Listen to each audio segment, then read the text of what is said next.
നമ്മൾ നടത്തുന്ന പൊതുവായ പ്രവർത്തനം അത് നല്ല അംഗീകാരം നേടിയിട്ടുള്ളതാണ്. കേരള വികസന മാതൃക ലോകം പൊതുവെ അംഗീകരിച്ചിട്ടുണ്ട്. ഇവിടെ സാമൂഹ്യ വികസന സൂചികയിൽ കേരളമാണ് മുന്നിൽ.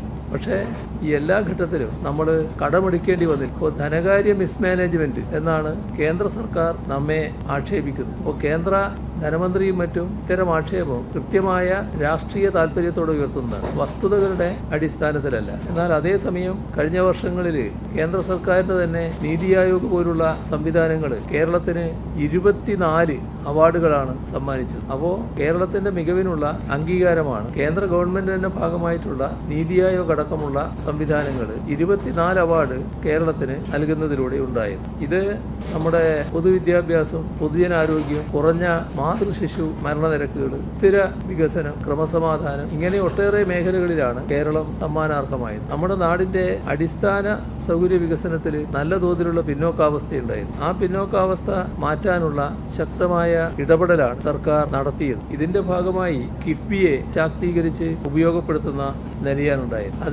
അതിന്റെ ഫലമായി സംഭവിച്ചെന്താ? ഈ പശ്ചാത്തല സൗകര്യ വികസനത്തിലുണ്ടായ കുറവ് നല്ല തോതിൽ പരിഹരിക്കാനായി.